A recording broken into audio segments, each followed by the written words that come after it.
여러분 좋은 아침입니다. 오늘은 2월 24일 월요일 말씀 읽어보겠습니다. 생명을 말하십시오. 잠언 18장 21절 죽고 사는 것이 혀의 힘에 달렸나니 혀를 쓰기 좋아하는 자는 혀의 열매를 먹으리라.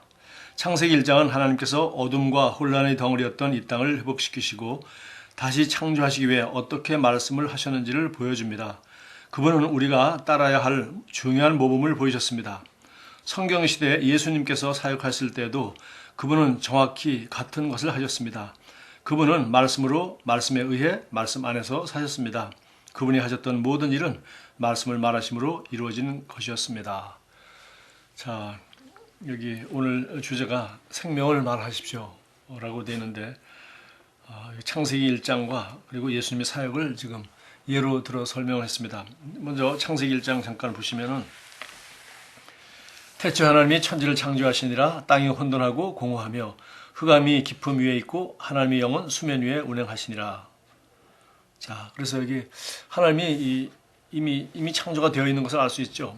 태초 하나님이 천지를 창조하시니라 그렇게 되어 있는데 땅이 혼돈하고 이미 창조가 되어 있는 상태인데 이 상태가 혼돈하고 공허하며 흑암이 깊음 위에 있고 그러니까 아주 혼란한 상태, 혼돈한 상태, 공허한 상태, 그다음에 어둠이 그냥 짙은 상태에 하나님의 영은 수면 위에 운행하시다 이렇게 되어 있어요. 이 운행하시다라는 단어가 그 마치 암탉이 그 계란을 품고 있듯이 그렇게 품고 있는 그런 상태를 묘사하는 단어라고 합니다. 3절에 드디어 하나님이 빛이 있으라고 이렇게 말씀하시니까 빛이 있었다. 즉 하나님이 이르시되 빛이 있으라 하시니 빛이 있었고, 그래서 하나님이 이런 혼돈한 상태의 질서 위에 이제 창조를 하실 때, 물론 그 전에 창조에 대해서는 성경에 기록된 게 없죠. 이 땅이 혼돈하고 공허한 흑암이 덮여 있는 이런 땅은 하나님이 어떻게 창조하셨고 왜 이렇게 혼돈하고 흑암이 덮인 그런 상태가 되어 있는지에 대해서는 성경은 얘기한 게 없고, 그 상태에 하나님이 빛이 있으라고 말씀하시니까 이제 빛이 있었고 이제 땅도 있고 이제 이런 내용들이 이제 나오죠. 그래서 여기서 중요한 것은 바로 이제 하나님이 바로 이 재창조하시는 그 원리라는 겁니다. 다시 그 흑암이 깊음 위에 있고 혼돈한 그 상태의 그 땅 위에 빛이 있으라고 말했을 때 빛이 생겼다는 것입니다. 이와 같이 하나님이 그렇게 하셨던 것과 똑같이 우리가 성경의 첫 번째 책 창세기 첫 번째 그 창조의 과정이 그렇게 설명되어 있듯이 예수님 사역도 보니까 그분도 말씀으로 말씀에 의해 말씀 안에서 사셨다는 것을 알 수 있어요. 그분이 예수님이 이 세상에 태어나실 때부터 벌써 말씀이 육신이 되어 오신 분이고 시작부터 말씀이 육신이 되어 오신 분이고 또 마리아의 몸에 잉태하실 때도 성령께서 말씀하실 때 마리아도 말했습니다. 주의 종이니 그 말씀대로 되어질지이다. 되어지기를 원합니다. 라고 마리아가 동의했을 때 드디어 잉태가 됐단 말이죠. 그러니까 전부 천사의 말을 듣고 마리아도 자기가 말로 허락했을 때 성령으로 말미암아 예수님이 잉태하셨고 그 모든 과정을 성경은 말하기를 말씀이 육신이 되어 오셨다. 이렇게 말하고 있어요. 그러니까 바로 여기서 하나님이 창조하실 때나 또 예수님이 하시는 모든 사역이나 삶의 모델이나 또 이제는 예수 그리스도 안에서 우리가 새로운 피조물이 된 그야말로 우리 거듭난 그리스도인들도 똑같이 하나님의 형상을 따라 닮았고 또 하나님이 그렇게 하실 뿐만 아니라 하나님의 아들 예수님이 오셔서 그렇게 하셨고 또 이제 예수님의 죽음과 부활로 말미암아 재창조된 우리 하나님의 이 새로운 피조물인 하나님의 자녀가 된 우리도 똑같은 하나님 예수 그리스도 우리 그리스도인도 똑같은 이 원리를 따라 우리 삶을 재창조할 수 있다는 것입니다. 듣지 못하는 귀가 열리도록 명령하셨을 때 예수님의 사역 쭉 설명하고 있습니다. 예수께서는 말씀으로 그렇게 하셨습니다. 보지 못하는 눈을 뜨게 하실 때 예수께서는 눈먼 자에게 눈을 떠라 라고 말씀하셨습니다. 팔다리가 불구자인 병자를 회복시킬 때에도 그분은 온전하게 되라고 침착하게 말씀하셨습니다. 심지어 죽은 자를 향해서도 그분은 일어나라 라고 권위 있게 명령하셨습니다. 나사로에 의해서 그는 죽고 나서 매장된 지 사흘 후에 예수 그리스도에 의해 죽음에서 살아났습니다. 예수님께서는 나사로의 무덤에 도착하셨을 때 무덤 앞에 서서 큰 소리로 나사로야 나오라 라고 부르셨습니다. 그러자 죽었던 자가 예수님의 말씀에 따라 밖으로 나왔습니다. 얼마나 놀랍습니까? 그분은 항상 생명을 말씀하셨습니다. 마가복음 6장에서 큰 무리의 사람들을 먹이고자 하셨을 때 예수께서는 어린 소년이 도시락을 들고 말씀하셨습니다. 배가 하라. 제자들은 떡 5개와 물고기 2마리를 가지고 5천 명의 남자들과 또한 계수되지 않은 여자들과 아이들에게까지 나누어주며 그들이 보고 있는 것에 대해 경외감을 느꼈습니다. 그 많은 사람들이 충분히 먹었을 뿐 아니라 남은 조각들과 물고기들이 12강줄에 가득했던 것입니다. 주 예수님은 이렇듯 초자연적인 삶을 사셨고 우리 삶도 또한 그러해야 함을 보여주셨습니다. 그분이 그러하신 것처럼 우리도 이 세상에서 그러한 자입니다. 요한일서 4장 17절. 또 마가복음 11장 23절에서 그분은 당신이 말하는 것을 가지게 될 것이라고 말씀하셨습니다. 그러므로 당신의 직업, 재정, 건강, 가정의 생명을 말하십시오.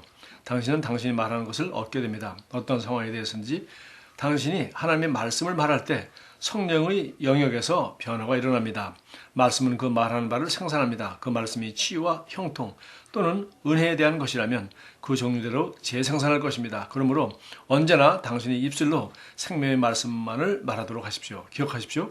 죽고 사는 것이 혀의 힘에 달렸습니다. 자, 여기 마가복음 6장에서 예수님이 수많은 사역 가운데 떡 5개와 물고기 2마리로 여자와 아이들을 빼고 5천 명이나 먹인 내용을 여기 잠깐 소개했습니다. 여기서 여기 교재에는 배가 하라고 말씀하셨다고 이렇게 되어 있는데 실제로 이 본문 말씀에 보면은 41절입니다. 마가복음 6장 41절에 예수께서 떡 5개와 물고기 2마리를 가지사 하늘을 우러러 축사하시고 예수님이 하신 말씀은 딱 하나밖에 없습니다.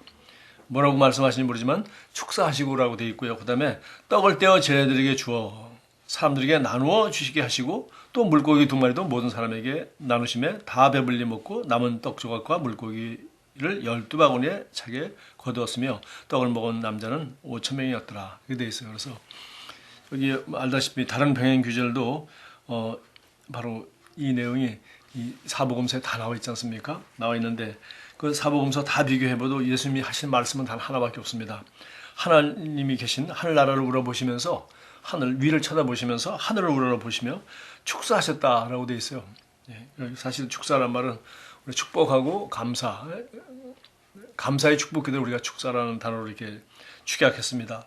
그런데 사실 이렇게 축사라고 번역한 이유 중에 하나는 이 원어가 유로게오라는 단어에서 나왔기 때문입니다. 유로게오라는 말은 로게오라가 원래 말하다, 말씀, 말이라는 뜻이고 유라는 말은 그 어원이 좋다는 뜻입니다. 그래서 유앙겔리온 해서 복음도 좋다, 기쁜 소식. 그래서 유로게오 하면은 축복의 말을 하는 것입니다. 다시 말해서 우리 부모가 자녀를 축복하는 말, 하나님이 우리를 축복하는 말. 그래서 아담과 하와를 창조하시고 복을 주시며 축복하시며 복을 주시면서 어떻게 했습니까? 하나님이 아담과 하와에게 복을 주시는 것이 이렇게 무슨 복이라는 덩어리를 준 게 아니고 축복하시며 라는 뜻으로 되어 있거든요. 그래서 이것은 바로 축복의 말을 하는 겁니다. 그래서 그 말이 바로 우리에게 구체적인 그 하나님의 축복의 열매로서 직업과 재정과 건강과 가정과 생명의 역사가 나타나도록 하는 것이죠. 그러니까 바로 이 축복의 말은 우리가 원하는 구체적이고 실제적인 것을 가져오게 하는 그러한 그 하나님의 말인 것이죠.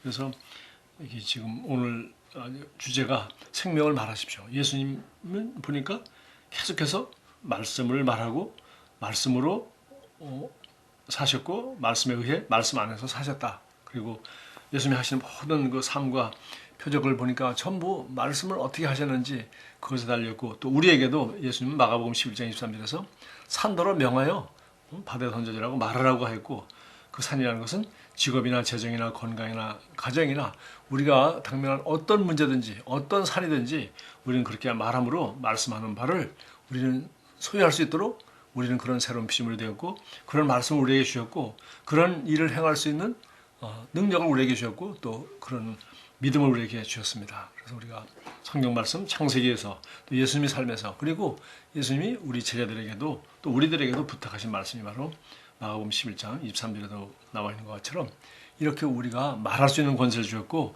이 말은 바로 성경 말씀 우리 새 언약의 그리스도인에게 주어진 이 위대한 약속의 말씀들을 우리가 믿고 그렇게 말할 때 우리는 마음으로 믿어 의에 이르고 입으로 신하여 구원에 이를 뿐만 아니라 실제로 우리 삶 가운데 직업이나 재정이나 건강이나 무엇인지 어떤 문제든지 성경에 이런 상황에 대해서 성경은 뭐라고 말하고 있는지 그 말씀을 가지고 그 말씀에 의해 말씀을 사용하고 말씀으로 말을 하면 그 말이 이루어지는 것을 우리는 경험하게 될 것이다. 그래서 마지막으로 잠언 18장 21절을 본문으로 말했어요.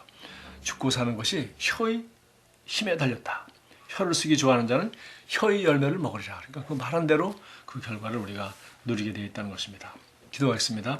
사랑하는 하늘의 아버지, 나는 당신이 말씀으로 인해 매우 기뻐합니다. 그 말씀은 내 안에서 생명을 생산하고 그리스도 안에서 나의 잠재력과 능력이 실제가 되도록 나의 마음에 빛을 비추어 줍니다. 나는 말씀 안에서 말씀에 의하여 초월적인 삶을 삽니다. 지금 현재 나는 형통과 사랑과 기쁨과 건강과 평안과 승리와 성공을 경험하고 있습니다. 주 예수 그리스도 이름으로 기도드립니다. 아멘. 좋은 하루 되십시오.